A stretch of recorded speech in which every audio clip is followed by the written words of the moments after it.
Today, we are setting the stage for an absolutely transformative culinary adventure. I mean, we are leaving the pristine, totally predictable environments of modern living way behind, and we're heading straight into the wild, fiercely independent Jura Mountains, nestled right there on the French-Swiss border. Get ready, because you're going to look at what's on your dinner plate in a completely new light.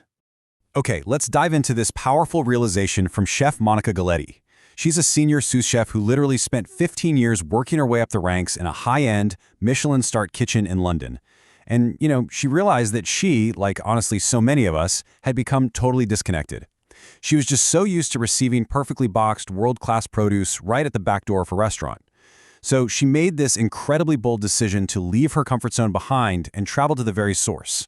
She wanted to discover the sheer grit, the passion, and the actual reality of where her ingredients come from. Think of this explainer as a sort of culinary hero's journey, right? We're going to follow Chef Galletti as she trades in the absolute convenience of a high-end London kitchen for freezing temperatures, super muddy boots, and raw, untamed nature. It's a quest to bridge this massive gap between the perfectly plated dishes of hot cuisine and the hardworking people who brave the wild elements to make those dishes even possible. To really wrap our heads around this journey, we've got to look at the stark contrast at play here.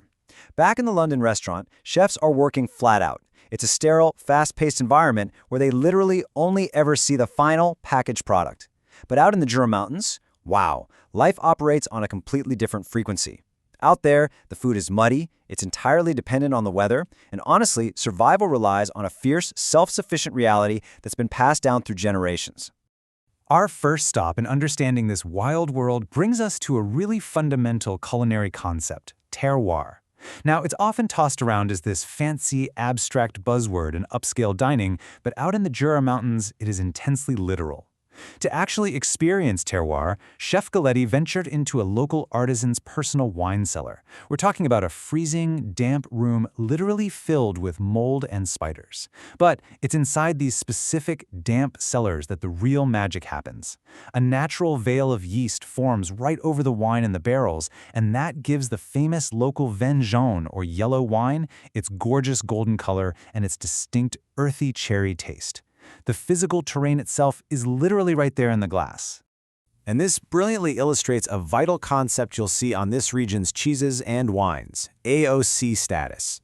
AOC is basically a super strict set of rules, dictating that a product can only be made in a very specific geographic area using traditional methods. Now, this isn't just about food snobbery, okay? It's a vital shield. It protects the local artisans from mass-produced outside competition and ensures that centuries-old traditions entirely driven by the specific landscape of the Jura, actually survive in our modern world. 40 kilos. That massive number represents the weight of just a single wheel of the world-famous Comté cheese. And because of that strict AOC protection we just talked about, absolutely everything matters, right down to the exact time of year the milk is collected. See, milk from cows eating fresh summer grass produces an entirely different flavor profile in the cheese compared to milk collected in the winter when the cows are indoors just eating hay. But listen, you can't have world-class cheese without world-class cows, right? The Jura region relies on a specific mountain breed called the Montbéliard, and the locals take this so seriously that they hold a literal bovine beauty contest at the annual Camas Festival. Seriously, the preparation for this takes 8 whole months. Farmers are up long before sunrise in freezing temperatures, intensely scrubbing down their cows. And the judging criteria? Oh, they are rigorously looking for a flat back, a very large pelvis, and 4 perfectly natural-looking teats. It's a pretty humorous image to picture for sure, but it actually shows a deep communal reverence for the animals that sustain their entire economy. However, this fun festival is really a last hurrah before the harsh reality of the alpine winter sets in. Basically, everything changes when the snow arrives. The cows are moved indoors to hunker down, they switch to a diet of hay, and because of that, the entire cheese production of the region totally shifts. This harsh seasonal transition is actually what triggers the production of another legendary cheese, Malt d'Or. Now, what's really interesting about this slide is how fragile the ecosystem of this specific cheese actually is. Malt d'Or is famous for being wrapped in a sangle, which is a thin strap of spruce wood that physically infuses the cheese with the unmistakable taste of the alpine forest. Now, the cheese itself has that strict AOC protection we talked about, but the spruce straps, they do not. They can technically be bought from anywhere, which leaves the local artisans who hand-cut these straps highly vulnerable to being priced out and potentially losing their ancient profession. And you really have to understand how absolutely brutal this profession is. The men who harvest these straps are called sangliers. They work out in the freezing winter forest in temperatures dropping to -7 degrees Celsius. Using this highly specialized spoon tool, a skilled sanglier slices off the bark to access a specific layer of the tree, hand-cutting 300 perfect spruce straps an hour. Just think about that. It is backbreaking, freezing work that completely shapes the flavor of the final high-end product. When you put all these elements together, you get the amazing life cycle of Mont d'Or. It starts with that winter milk collection, moving to a farm where a true artisan cheesemaker, guided by years of experience and keeping a very keen eye on the weather, separates the fragile curds from the liquid whey. Then it rests in molds to drain, and finally, it's wrapped in those hand-cut spruce straps. Watching this process, wow, there is just a total beautiful lack of rush. There's only a profound respect for the craft, completely driven by the touch and feel of the artisan. But you know, this journey into the origins of our food isn't just about cheese and wine. It takes a much sharper, much more visceral turn when it comes to meat. It really begs a difficult question. If you eagerly order wild game off a high-end restaurant menu, are you truly ready to face exactly where it comes from and how it gets to your plate?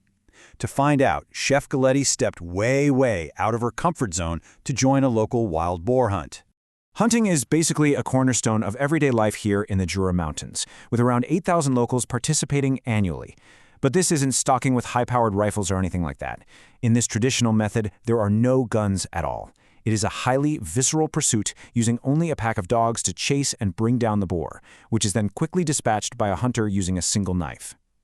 For the community, this is a way to stay deeply and physically connected to their land, their culture, and the absolute reality of their food source. For a chef who was so used to handling cold, pre-butchered cuts of meat in a sterile kitchen, witnessing this firsthand was deeply conflicting. She actually noted the immense adrenaline of the chase, but also the heavy emotional toll of watching an animal run for its life. Physically handling a warm, just-killed animal completely shattered the disconnect of the high-end kitchen for her.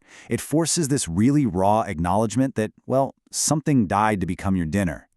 And for the hunters, deeply respecting that animal means ensuring absolutely nothing goes to waste. The immediate aftermath of the hunt is incredibly rustic. Right there in the lodge, the hunters cook up the boar's liver, which is the most perishable part of the animal, right over an open fire. They slice it thin and cook it with simple local ingredients: some garlic, shallots, a heavy pour of Jura wine, cream, and mustard. It really proves that when you have the absolute freshest ingredients with the true connection to the land, you need minimal fuss to create something truly spectacular. Let's move to and see how this builds into the chef's final lesson in ultimate self-sufficiency. Stepping away from the farms and the hunters, the chef joined a local hiker who lives totally off the grid in the mountains, harvesting a wild pantry right out of the earth. Without a single delivery truck anywhere in sight, they foraged for expensive peed blue or bluefoot mushrooms, harvested stinging nettles barehanded, pulled wild leeks from the dirt, and gathered these tiny rock-hard wild pears and juniper berries directly from the forest. All of these wild, scavenged ingredients were brought back to an off-the-grid hostel to create the absolute climax meal of this journey. They cooked up this rustic nettle soup over a wood fire, deeply infused with wild cumin that they found growing right next to the bluefoot mushrooms in the forest. It was a rich, earthy broth accompanied by a wild pear and apple compote that was flambéed with gentian root liquor.